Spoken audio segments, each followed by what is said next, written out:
Bom dia, boa tarde, boa noite. Hoje eu estou aqui com meu amigo Marcelo Guterman. Esteve aqui conosco não faz tanto tempo assim, mas tem um assunto muito distinto, que era finanças pessoais, planejamento financeiro pessoal. Hoje, meu amigo Guterman vai conversar comigo sobre economia, mercado financeiro. Quando a gente marcou a conversa, não tinha guerra ainda, tá? Então, a gente vai acabar abordando um assunto que a gente nem tinha pensado tanto nisso, tá? Bom te ver, Guterman. Bom te ver também, Hudson. É um prazer estar aqui contigo. Obrigado. O pessoal que está nos assistindo. Muito obrigado, meu caro, muito obrigado. Me conta aí um pouquinho como é que está o cenário de investimentos pensando em Rússia. Como é que tá? Pergunta fácil, né? Você falou que não ia começar, que ia só fazer pergunta fácil, pelo jeito... Não, mas eu acho que você tem, com certeza, né? Depois que você escreveu o livro, né? Você já sabe tudo, né? Né? Que eu estava brincando com o Guter, a gente estava almoçando antes daqui, e aí eu estava brincando com ele, assim, nossa, hoje em dia tem tanta gente com tanta certeza sobre o que fazer com dinheiro nesse ambiente, aí ele falou, ó... É complicado. Inclusive, tem muito a ver com o que eu escrevi no livro, porque as pessoas ficam muito preocupadas com o cenário, né? Com aquilo que vai acontecer daqui a uma semana, daqui a um mês, sei lá, nos próximos 12 meses no máximo. E, na verdade, você, para fazer investimento, você tem que olhar a sua própria necessidade, a sua própria vida, aquilo que é isso, seus objetivos. Assim, eu já tenho um pouco mais de 30 anos de mercado, já vi garoto, começou de menor aprendiz, né? Começou de menor aprendiz e tal. Faz de conta. E, assim, crises a gente já viu, e sempre a crise que a gente está vivendo é a pior de todas, né? Você sabe que esse é um pouco da psicologia humana, a gente tende a esquecer aquilo que a gente passou no passado, né? Quer dizer, aquilo que fez a gente sofrer, fica meio nublado, e a crise atual é aquela que, nossa, aquela que realmente vai... acaba com o mundo. Agora o mundo acaba de vez e tal. E a gente vê que continua, né? Então, agora é melhor começar a vender seguro. Né? Então, como você não tem, ainda não inventaram uma forma de ir para Marte, né? Nessa terra que você vive. E, portanto, você tem que se acostumar, vai ter sempre crise. E os seus investimentos têm que ser, ainda mais para quem está acumulando para aposentadoria, coisas de mais longo prazo. Inclusive, essas horas é meio que a oportunidade para você comprar na baixa, né? Sim. Porque você sabe, se tem uma coisa certa, é que as crises acabam. Por incrível que pareça. Vai poder demorar 2 anos, 3 anos, 5 anos, mas a crise acaba. Ou seja, né, você pode até ter oportunidades, ok, mas tem que ter estômago e tem que ter paciência. Tem que ter paciência. Não dá para pegar o dinheiro assim, eu vou pegar o dinheiro da prestação da escola do filho? Exato. Não é isso. Né? Não é isso. Tá. Ou seja, oportunidades tem, mas você tem que ter dinheiro, tem que ter estômago, tem que ter paciência. E também não adianta você achar que você vai acertar o loló do mosquito. Não existe isso também, né? Você fala assim, não, eu vou acertar exatamente o ponto mais baixo do mercado. Não existe. Você não vai conseguir acertar. Então, você tem que... vai comprando. Se você, de fato, tem investimentos de longo prazo, você vai comprando bolsa, vai comprando renda fixa, vai comprando ativos de risco, aos poucos. Não adianta, você não vai conseguir acertar o timing, né? Timing parece que é uma construção teórica, né? Exatamente. Timing é uma construção teórica, né? Não funciona. Como é que hoje, tá, assim, não vou te falar de bola de cristal, que a gente não tem, mas como é que está o ânimo dos investidores? Assim, como é que está a galera aí? O que o pessoal tem falado? Quais são as apreensões das pessoas? Assim, as pessoas estão... E eu não digo só investidores, eu acho que eu posso dizer em relação a mesmo investidores profissionais, asset managers, está todo mundo meio perdido, está todo mundo meio... É mesmo? Você acha que a galera está assim meio... Está testando o chão ainda, né? Isso tudo é muito... negócio do pezinho? Tá ali o pezinho? Tudo é muito novo. Tá. Porque você não tem... Veja, a guerra começou uma semana. Quanto vai demorar? É mais uma semana? É mais um mês? É mais um ano? É mais 5 anos? Né? E quais são as consequências não intencionais daquilo que está sendo feito hoje? A gente estava conversando, né? Você congelou as reservas internacionais da Rússia. Então, qual vai ser a atitude de quem tem reservas internacionais daqui para frente? o que isso significa em termos de fluxo de recursos globais? Né? Boa. Então, são todas respostas que a gente não tem, a gente não sabe exatamente o que vai acontecer. Então, no curto prazo, você tem um grande choque de commodities, né? O preço de commodities explodindo, porque as cadeias globais estão danificadas de alguma maneira. Estava na moda interditadas. Interditadas, né? Entupidas. Então, você tem... E aí você está saindo de um ciclo... de uma grande recessão para uma grande expansão causada pela Covid, né? Em que as cadeias produtivas... Foi na do rebote, não estava voltando. Exato, e as cadeias produtivas ainda não estão 100% funcionando. Né? Você ainda tem várias coisas fora do lugar. E aí você vem com um outro choque de commodities importante. E diante disso, o que os bancos centrais vão fazer? Né? Esse é a grande incógnita aqui. Quando você fala em incógnita, tipo, você acha que estamos falando de mais pacotes, ou estamos falando em reduzir poucas sanções? Você está vindo com uma inflação extremamente alta, porque, veja, quando veio a Covid, a resposta dos bancos centrais era óbvia. Você tem que dar estímulo. Você está com inflação negativa no mundo desenvolvido, nos Estados Unidos era próxima de 1, e tinha que dar pacote, não tinha jeito, tanto fiscal quanto monetário. No brain. Era o óbvio. Hoje não é óbvio. Hoje está com a inflação rodando a 7 nos Estados Unidos. E para eles é um... Não, é um absurdo. Até a gente olha, né, a inflação aqui está 10 e 11 e tal. Não está muito mais alto do que nos Estados Unidos, né? Então, esse é assim, você... A gente está conseguindo ficar cada dia mais próximo dos Estados Unidos. Não, somos... Inclusive, os fluxos de recursos têm mostrado, de estrangeiros, têm mostrado que nós somos um porto seguro. Afinal, né, temos aqui somos um país que vai para frente. Né? Certamente.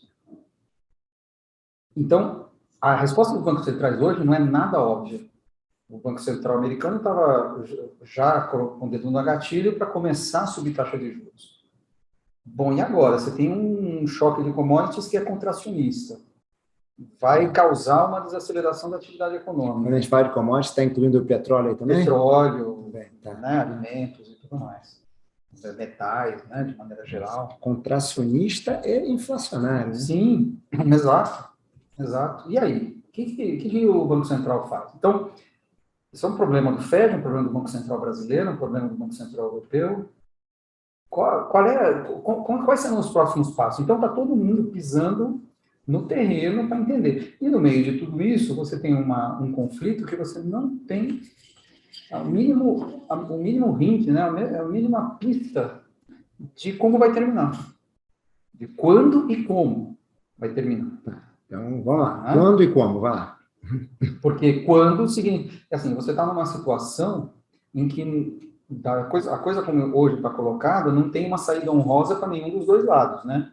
Você não tem... nem o Ocidente, nem o OTAN, vamos chamar assim. O Biden vai agora, vamos tirar sanções. Vamos tirar sanções para ver se o Putin volta atrás. Não vai voltar. O Putin vai retirar as tropas e dizer, não, foi brincadeirinha, a gente não estava querendo fazer isso. Não vai tirar. Né? Então, depois daquele estrago, né? É o chicken game, né? Então, os dois a 80 km por hora e ninguém está dando pinta de que vai desviar. O Putin não vai bater agora no ombro do Zelensky. Foi mal, Porra, desculpa aí, hein? Depois manda a conta aí dos estragos que a gente... Vou mandar para o seguro. Vou mandar para o seguro cobrir aqui o parquinho, né? A obra do parquinho. Exatamente, a usina nuclear que a gente destruiu. Enfim, é uma situação complicada. Então, o como não está claro, como vai ser, né? Porque do jeito que a coisa está, aparentemente o Putin vai tomar Kiev e vai tomar o governo, do jeito que a coisa está indo, né? Não tem, aparentemente, quer dizer, você depende das tropas ucranianas, tá? Tudo bem, são heróis, tal. Os poloneses também resistiram 3 semanas ao Hitler, né? Nós estamos na primeira. Certo? Foram 3 semanas até chegar em Varsóvia, né? Então, vai acontecer. E aí, depois? Depois para o mundo inteiro, para a Rússia com a Ucrânia e para o Ocidente com esse combo Rússia-Ucrânia. Então, você não tem, e quando, está muito ligado ao como, né? Qual vai ser o ponto comum em que você consegue conversar? Hoje não tem ponto de contato. E ficou um negócio esquisito, né? Porque, se no fim das contas, por exemplo, esse negócio que eu acho assim,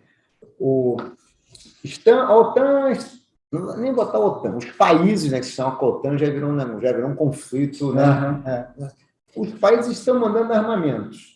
Está mandando armamento, mas está mandando armamento, por que você não toma partido na guerra? Não, eu não posso tomar partido, mas eu mando armamento. Se é alguma coisa que, né? Tem sanção, tem sanção, mas o petróleo não. O petróleo e o gás não. Você pode escalar isso, né? No final, sei lá, a Rússia pode, eventualmente, boicotar a exportação de petróleo, falar, perdido por 1, perdido por 1.000, eu já estou aqui ferrada mesmo, vou para as cabeças e vou cortar o gás da Europa, por exemplo, né? Pode ser o próximo passo, a gente não sabe o que vai na cabeça, né? Parece que ali tem um negócio de um personalismo forte, né? Alguém que tem um comportamento autocentrado, né? Cara.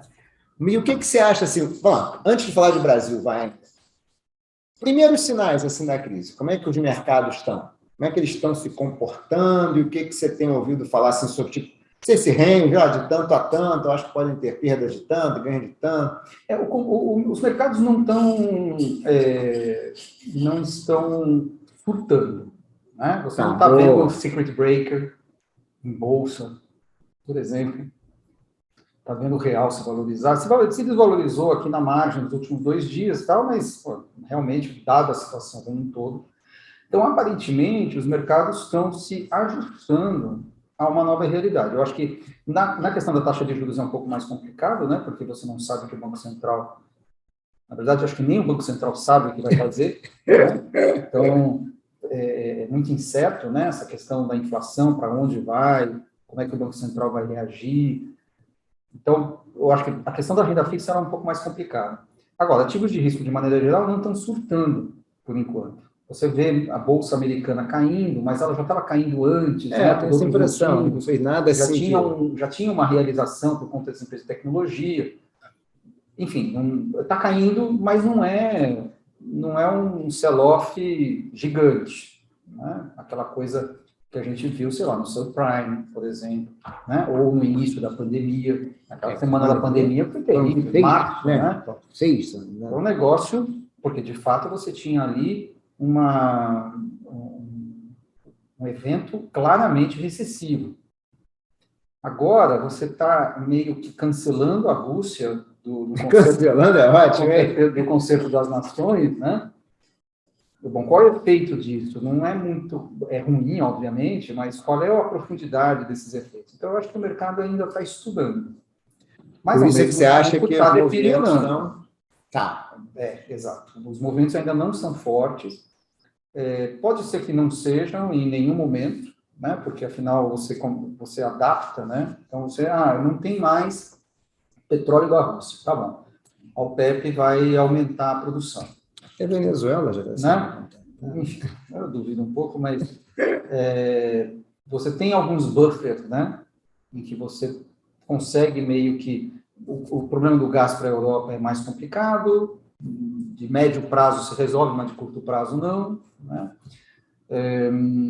De qualquer maneira, não parece ser um problema tão sistêmico quanto foi a pandemia. Que você não tinha muita noção do que... Agora você também não tem, né? De quando vai terminar, etc. Mas parece que é uma coisa mais localizada. Agora, estou tentando explicar com base naquilo que está acontecendo nos mercados. Né? Fala aí. Se você... Porque é muito fácil, né? Você olha o que está acontecendo no mercado e tira uma explicação dali. Né? Explicação pós-fato. Se você não estivesse vendo o mercado, e alguém te contasse, olha, tem uma guerra na Ucrânia que pode ter consequências muito danosas para o comércio mundial, para o preço de commodities e tal, eu juraria que você estaria hoje com uma bolsa, enfim, ativos de risco de maneira geral, muito piores do que estão. Interessante isso, hein? Então, Interessante isso. E o que você mais ou menos atribui a essa... eu acho que o pessoal ainda está ainda está avaliando, está pisando no terreno para ver onde está. Porque é engraçado você falou, né? Se eu não estou vendo nada, se me contam essa história, para mim, Guto, mas o que você acha que está acontecendo? Caindo, já teve ciclo. Mas quando eu olho, não. É que é muito desconhecido o que está passando? Eu acho que sim. Ou não caiu a ficha ainda. Né? Diz a verdade. O mercado ainda não realizou a total extensão do negócio. Né? Ou está apostando que é rápida a resolução. Tá. Então, esse são são hipóteses. O que você falou realmente faz todo sentido, né? Tipo assim, se tivesse acontecido o que... Vamos lá. Temos os especialistas, e nem eu, acho que nem você, somos especialistas em Rússia, né? Exato. Mas tem alguns especialistas que estão dizendo, né, que a aposta do Putin era que seria muito rápido. 3, 4 dias, pum, acabou. Quando o nego olhasse assim para o lado, já tomou? Já? Então não deu tempo de fazer nada, tá. Mas não foi o que aconteceu. Né? E é isso que talvez cria essa agonia, né? Que vai esticando. Mas mesmo que tivesse tomado em 4 dias, porque o problema não é tomar Kiev ou tomar a Ucrânia, né, e torná-la uma espécie de Estado vassalo. O timing disso, quer dizer, isso me parece hoje que falar que isso não vai acontecer é uma aposta. Não vejo por que não aconteceria. Que não seja 4 dias, sejam 4 semanas. Vai acontecer no final. E aí? O que acontece depois? O que aconteceria se fosse 4 dias? Né? Eu não acho que seja alguma coisa diferente do que vai acontecer se for 4 semanas. Né? Você tem uma situação de fato, que é a Ucrânia com um governo fantoche respondendo para a Rússia. E aí, como a comunidade internacional vai reagir? Porque se isso que foi feito de sanções é tudo... Já está feito. Já está feito, né? Já está feito. Aliás, o mercado só está assim, né? Essa incerteza e tudo mais, porque por causa das sanções. Se fosse só a Rússia invadindo a Ucrânia, não ia acontecer nada. Esse fato que você está colocando é bem capaz mesmo. Porque não é, seria a primeira vez. Deixa eu olhar vez. para o outro lado, né? Não seria a primeira vez. Não estou vendo. Crimeia. Crimeia foi anexada em 2014. Teve protestos, diplomáticos, etc. Não teve sanção. Sério? Tem a questão de Síria, Afeganistão. Não estou nada. Então, o problema é a sanção. Se amanhã o Biden diz: nós aceitamos a Rússia, a Ucrânia sob as asas da Rússia, não vai ter OTAN aqui, estamos tirando as sanções e tal, acabou, o mercado recupera. Mas eu entrar no negócio, você falou da saída honrosa, né? Então, mas não dá para fazer isso, né? Não dá para fazer isso. Não hoje, não sob essas condições, né? Porque senão você... Aí é uma questão geopolítica, é outra coisa, né? Assim, bom, se a Rússia fez isso, você imagina o que vai fazer a China, o que a Rússia vai fazer depois, qual é o próximo passo. São todas essas consequências que você precisa ponderar na hora de... Aí vem aqueles papos de o Putin quer refazer a cortina de ferro, né? Daqui a pouco ele invade a Polônia, agora tem gente para... O que tem de gente hoje para fazer, né, vapor de ideias, né? Falta, né? Então, realmente, tem um ponto. Mas diga uma coisa, então, Guto, e Brasil? Porque o Brasil já tinha muito problema, né? A gente já tinha bastante problema, né? Como é que você pontua um pouquinho? Faz um histórico aí de como é que você estava vendo o Brasil antes e agora. Só um parênteses, né? Eu acho que o Bolsonaro tem que fazer algum estudo numerológico, alguma coisa de cabala, porque ou para ter azar... Impressionante. Você pegou 2 anos de pandemia. Quando estava saindo, você está saindo, né? Você meio que 2022 vai ser um ano mais ou menos normal, né? Sim. Você pega uma guerra dessa pela frente, com preço de petróleo a $150. O que você faz? Né? Então, de fato, fecha um bom parênteses aqui. Não, até dava até pensar, né? Também que ele saiu do exército quando era capitão. No exército brasileiro podia até acabar. Impressionante. Bom, enfim. Brasil, veja, preço de commodity para cima é bom para o Brasil. Né? Nós somos exportadores de commodities. Beleza. Ainda que é bom para a balança comercial. Tá, então, pontua então direitinho. É bom para a balança comercial, para a conta corrente. Não é bom para inflação, obviamente. Que é o que está no nosso calcanhar. Que é o que está pegando na popularidade do governo e Banco Central e tudo mais. Né? Então, com certeza, nós vamos ter uma nova onda. Claro, aí a gente precisa ver exatamente os contrapesos. Né? Então, o câmbio também se valorizou. Né? Você tem hoje um regime de chuvas que foi melhor, então você provavelmente vai ter bandeira verde, não bandeira vermelha. Você acha que já vai dar para isso? Provavelmente sim, em algum momento no futuro aí a gente vai para a bandeira verde. Então isso vai ajudar de alguma maneira a inflação. Agora, você já estava com a inflação acima do teto da meta para 2022. Bem acima, né? Bem acima. Quase o dobro, né? Não, a meta é 3,5, o teto é 5. Não, verdade. Ano passado é que foi quase dobro, tá certo. Tá certo. Então, o teto é 5 e provavelmente nós vamos ter uma inflação aí por volta de 6. Veja, nós estamos em fevereiro, né? Isso é bom. Março.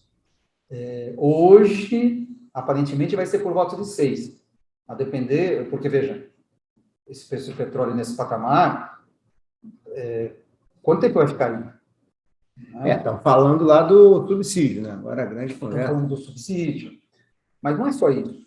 Tem preço do trigo, tem preço do milho. Eu vi que o trigo aumentou 40%, parece. Né? Então, são todos elementos que pressionam o índice de preços. Né? Principalmente o nosso, que é muito calcado em alimento. Por causa da cesta básica, da cesta de consumo do brasileiro médio. Então, assim, inflação pressionada. Pegando lá os nossos fatores lá, inflação pressionada, e agora já vinha pressionada, aí você coloca que a crise hídrica estava dando uma arrefecida, ia dar uma ajudada, não sei o que e tal. Talvez até o câmbio melhorando, ia dar uma ajudada, mas aí chegou uma pressão nova. Essa pressão nova. Que é taxa de juros nesse contexto. Taxa de juros que já vinha sendo elevada, nesse contexto, nesse ponto, o nosso Banco Central está numa posição um pouco mais confortável do que o Banco Central americano. O Banco Central americano não começou a subir taxa de juros ainda, a gente já tem aí um grande caminho andado. Para a gente, se a gente parar de aumentar, pode ser, não sei se continuar aumentando, já estávamos subindo mesmo, né? Então, já não. Então o marginal que provavelmente vai ter que subir não é tão grande. Sim. Né? Antes você ia para 12, agora você vai para 13. Né? Alguma coisa nesse sentido. Claro, aqui, novamente, estamos falando em março. Por que eu estou falando? Por que eu estou colocando esse ponto na mesa novamente? Porque isso aqui parece um déjà vu. 2021 foi exatamente a mesma coisa. A gente começou com uma inflação de 3 para o ano e terminamos em 10. E à medida que o ano foi passando, a gente foi adaptando as nossas expectativas.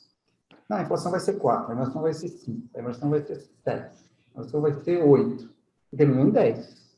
E a cada vez que você aumentava um pouco a sua previsão de inflação, e você vê o Focus, não é que aumentou de 3 para 10 no mês, foi aumentando ao longo do tempo. A taxa de juros do Banco Central também foi... Quando o Banco Central começou a subir, ele não tinha ideia de onde ele precisaria parar. Né? Não é que ele achava que ia para 12.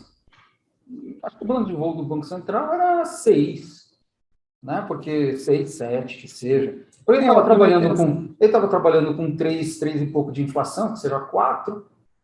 Com a taxa de juros real de equilíbrio do Brasil, 2, vamos para 6.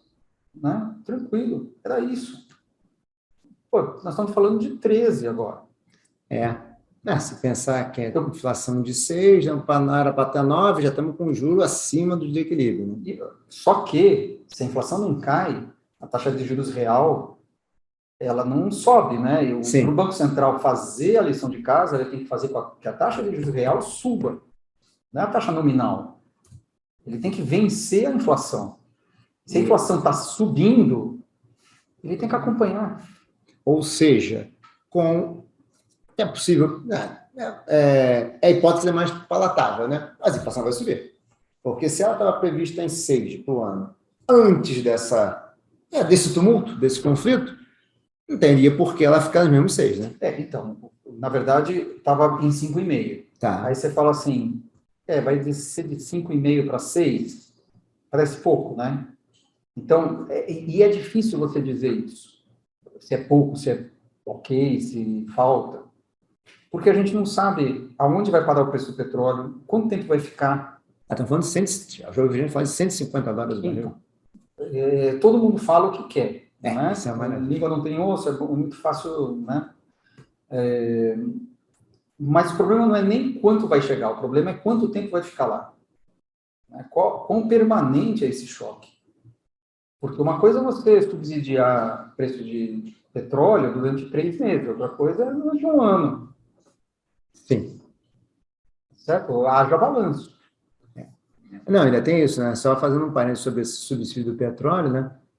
Eu não li direito, mas a matéria que eu comecei a ler era alguma coisa que a Petrobras arcaria com custo de subsídio. Eu falei, cara, é uma empresa de economia mista. Então, esse é o problema. Tem uma coisa errada nessa matéria. Não seria o governo que deveria, se ele quer dar o subsídio, ele paga para a Petrobras a diferença? Pois é, o que eu tinha entendido era que eles iam usar o lucro da Petrobras para subsidiar a gasolina, então seria só a parte do governo. Mas, enfim, está muito confuso. Tudo muito confuso, muito confuso. Então, vamos lá, falando de inflação, falamos de juros.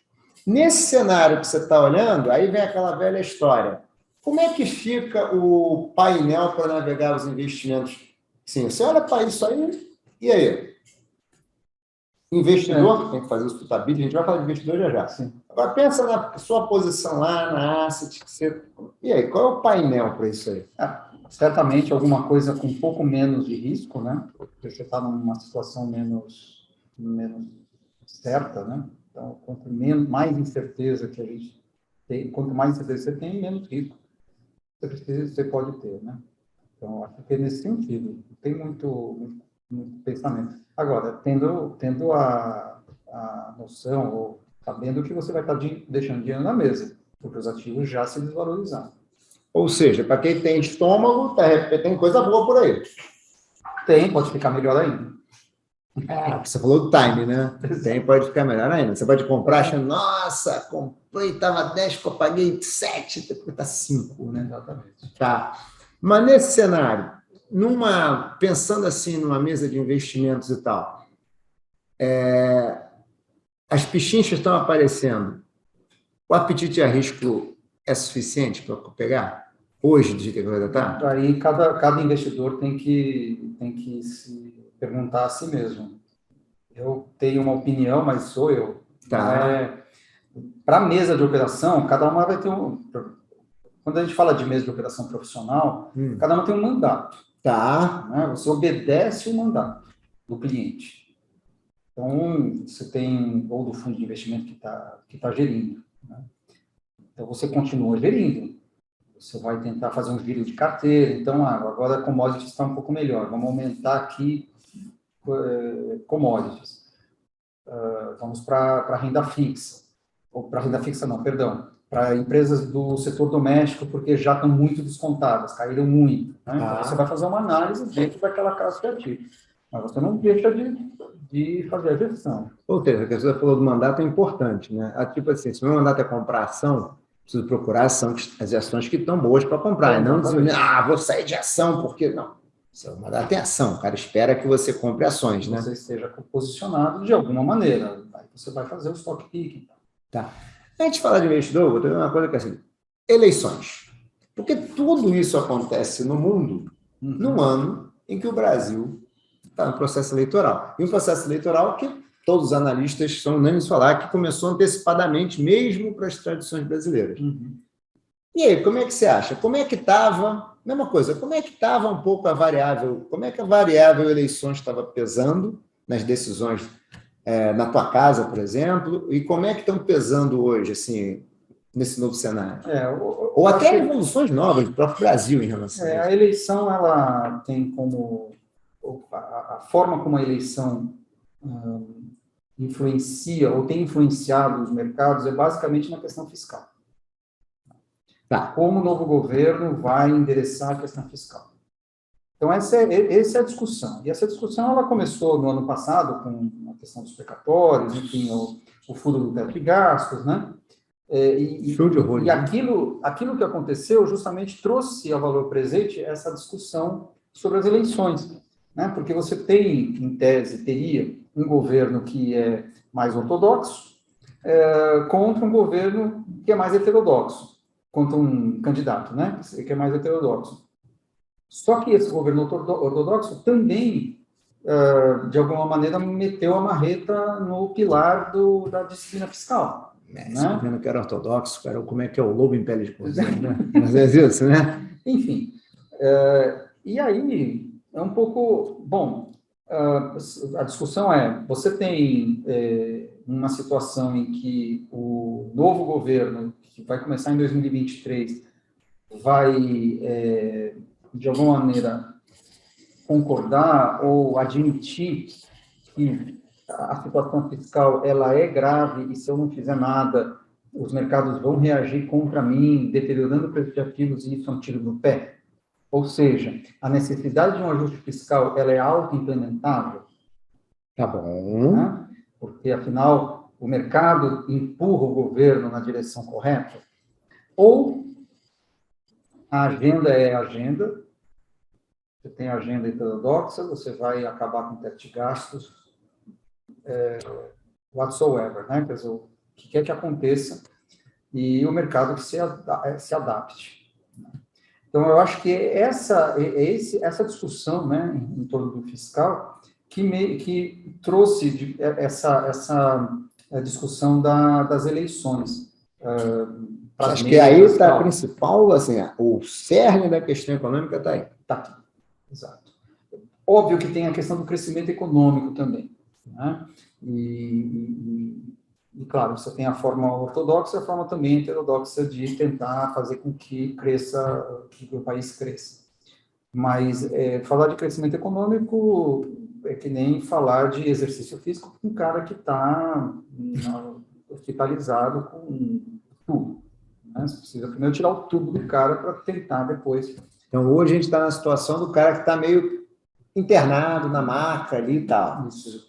Para a gente crescer, primeiro tem um dever de casa que é tomar remédio, tirar o tubo e tudo mais. Exatamente. Tá. Porque você tem uma taxa de juros na economia, uma parcela, que a gente não consegue dizer quanto, mas é uma parcela, devido ao risco fiscal. Você tem que você tem que convencer os mercados de que você tirou esse risco fiscal. Nós conseguimos fazer isso no governo Temer, né, com o teto de gastos. E agora a gente tirou.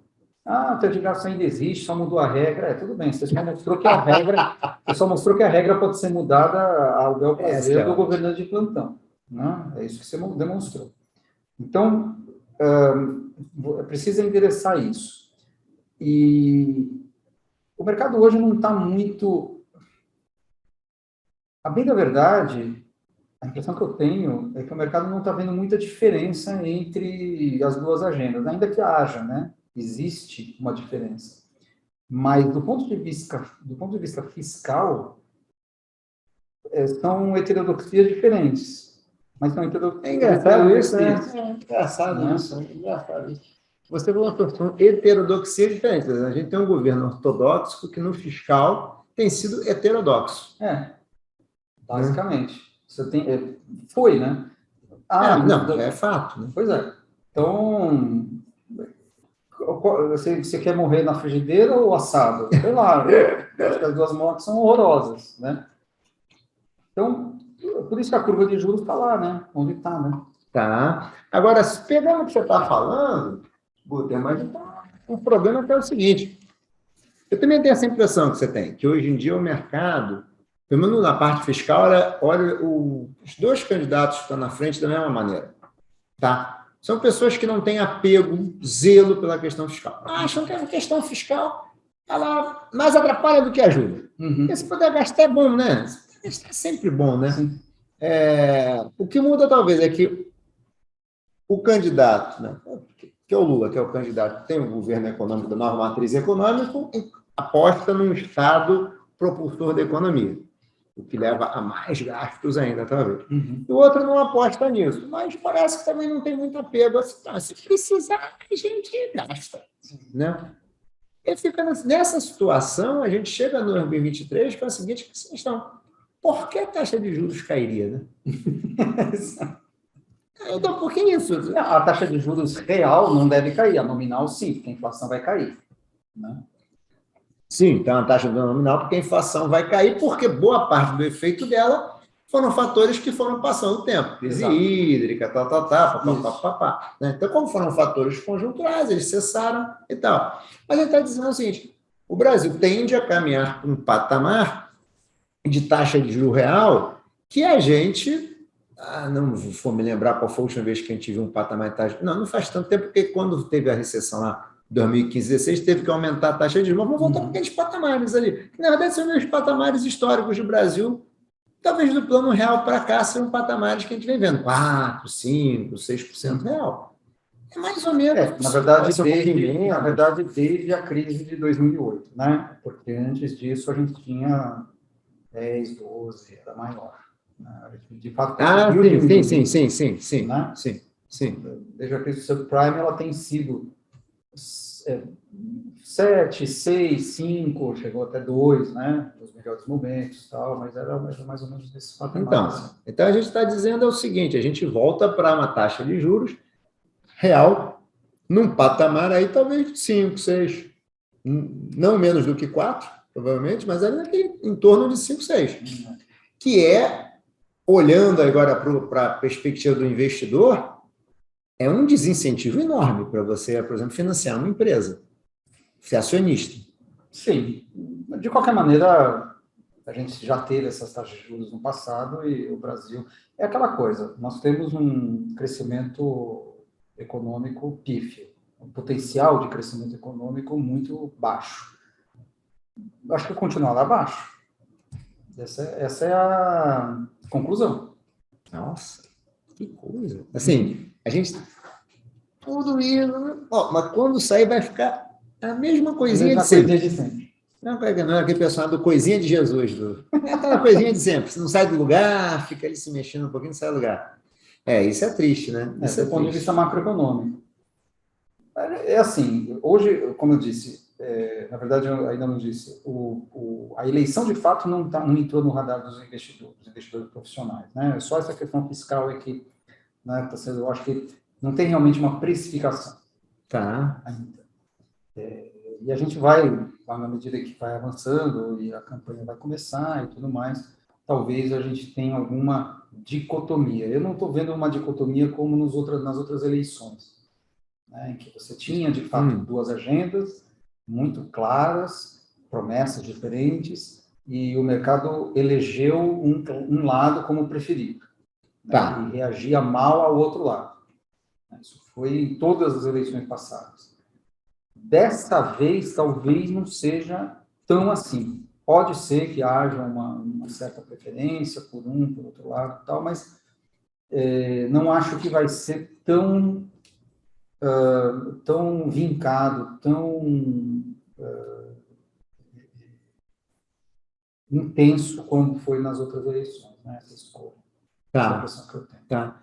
E o pior é assim, pelo que você falou, e eu tendo a concordar com você, são duas agendas que são diferentes, mas comungam das mesmas crenças, mais ou menos, né? Que o Estado deveria estar ali induzindo, né, no bom sentido da economia, que dá para dar um tapa no fiscal de vez em quando precisa de algum... Tipo assim, você precisa de voto, você precisa dá para contar ali e tal, né?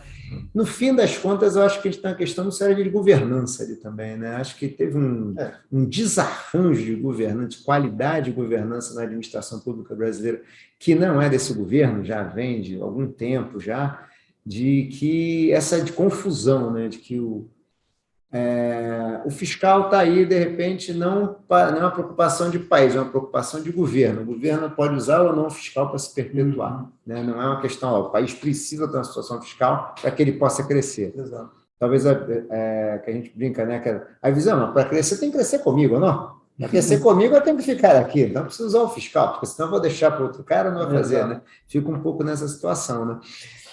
Nesse contexto todo, Guterman, para o investidor, caminhando aqui já para o fim da nossa conversa. Pensando no investidor, o que você diria para o cara, assim, não para ele fazer, mas o que ele deveria pensar antes de tomar a sua decisão? Que cuidados ele deveria ter?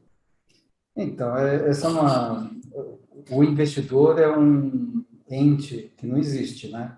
Porque você tem, cada investidor é um mundo particular, né? Óbvio que nós estamos numa situação em que mais risco pode levar a resultados ruins no curto prazo. Mas, veja, depende do que o investidor quer da vida, né? Se ele está preocupado com a aposentadoria dele, pode ser uma boa oportunidade, a gente já falou sobre isso. Então, eu não, assim, falar sobre o investidor de maneira etérea é que nem falar, bom, o que você diria para os pais a respeito da educação dos seus filhos, por exemplo?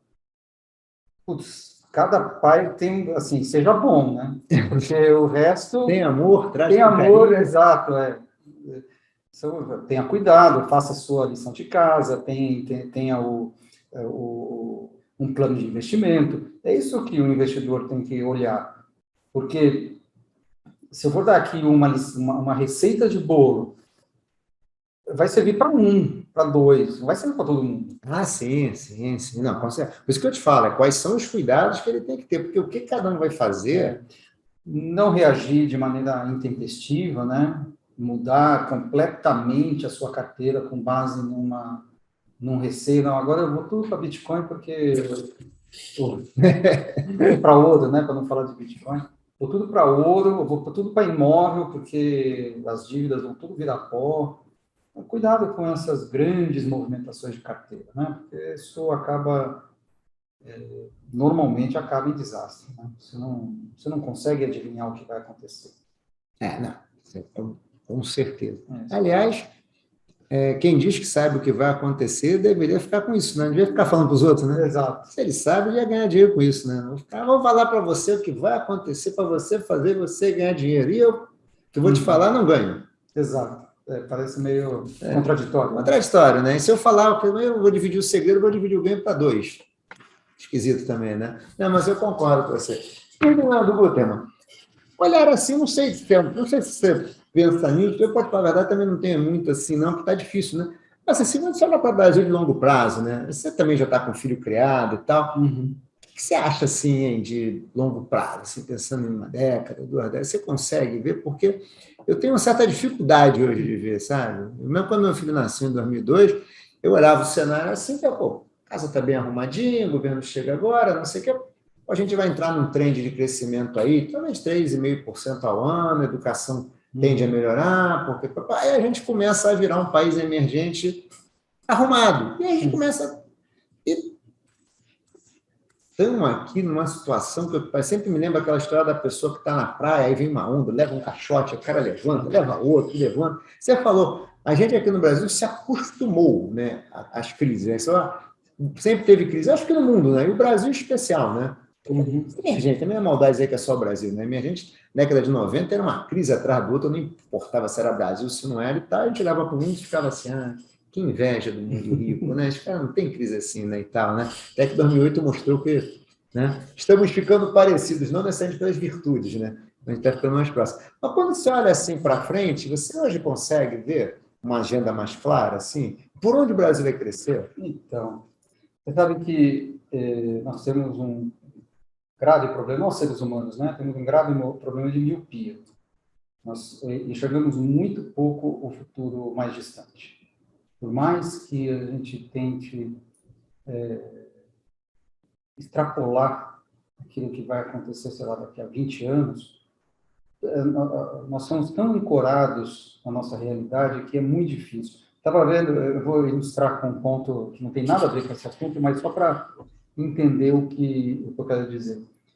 Hoje tem uma reportagem sobre os carros voadores que estão perdendo valor na bolsa e tal, porque... nem vi. Enfim, legal. E tem uma foto de um carro voador.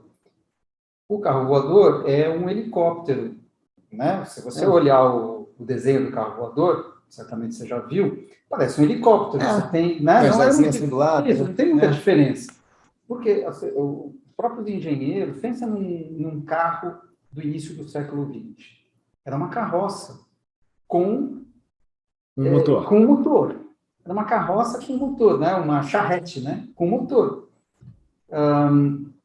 Por quê? Porque as pessoas não conseguem se desfazer da sua visão atual para pensar, pô, vou aqui fazer um design completamente diferente daquilo que eu conheço. Não. Você está ancorado na sua expectativa, na sua experiência atual. No entanto, quando você olha em prazos mais longos, você vê o progresso. Você compara um carro da década de 50 com um carro do início do século, é outra coisa.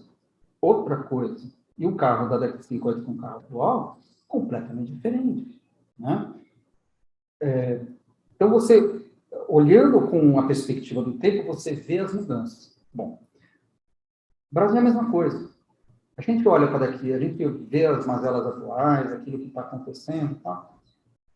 Né? Esses dois candidatos que estão aí. Olha, não vai acontecer nada. Daqui a 20 anos a gente vai estar na mesma... Né? Olha 20 anos para trás. Não, concordo, eu concordo. Né? Aí você concorda, mas veja, eu tô simplesmente colocando mais 20 anos. Né? Não, a taxa de juros há 20 anos atrás, nós estamos falando aqui de 2000, né? Não, pegar 2000, 2003, então, quando eu vi tudo a eleição da Lula, então, né? A inflação no mundo era muito maior. Enfim, você caminhou. Você caminhou não só macroeconomicamente, você caminhou em educação, sem dúvida nenhuma. Né? Você caminhou em educação, você incluiu muitas pessoas, melhorar a qualidade, isso sem dúvida nenhuma, mas você é muito mais inclusivo hoje do que 20 anos atrás, 40 anos atrás. Né? Enfim, o que eu quero dizer é o seguinte, com as informações que a gente tem hoje, você olha para daqui a 20 anos e você tem vontade de chorar. Né? A próxima eleição, essa crise que a gente está vivendo, não tem. É um exercício inútil. Você não sabe. Você imagina, em 2002, a gente estava ali na véspera da eleição do Lula, dólar explodindo, né? Na época bateu 4, que era um absurdo na época, né? Era muito alto. E, putz, a gente indo para o FMI. Ninguém estava vendo que no retrovisor vinha a China. E a China carregou todo mundo junto durante 10 anos. Né? E a gente cresceu junto com a China. Não sei. Sei lá, vai aparecer, ou pode ser que apareça outro driver importante de crescimento e a gente vai junto. Né?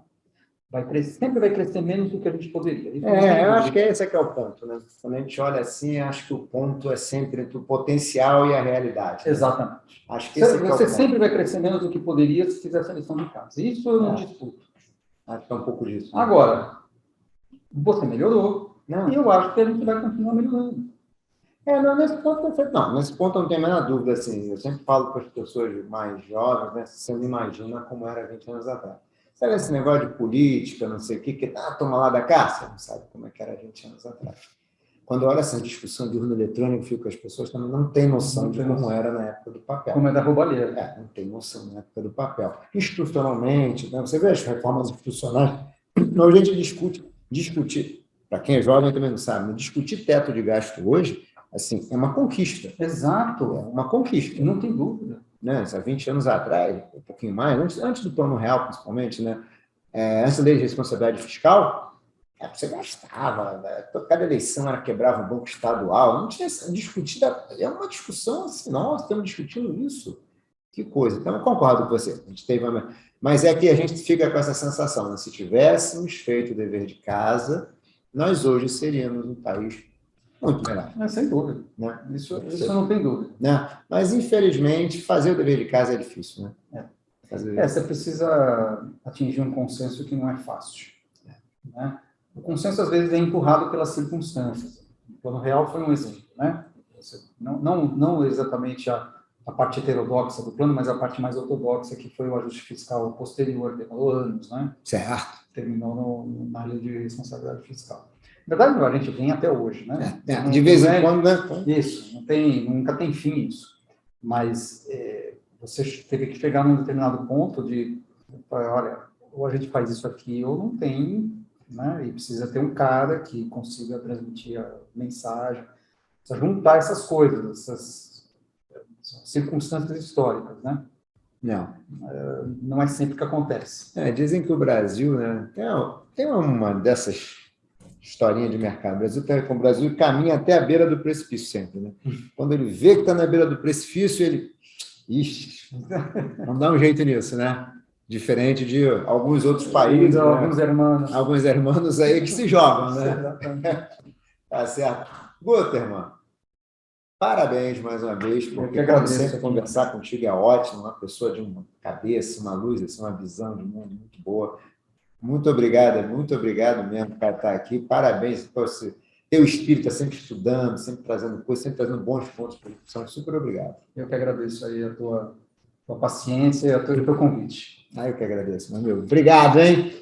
Gente, mais um episódio hoje com meu amigo Marcelo Guterman. Mandemos uma boa conversada, além de Rússia versus Ucrânia, digamos assim, um pouquinho de mundo no geral e Brasil. Valeu, gente. Abraço. Obrigado, Guterman. Obrigado. Valeu.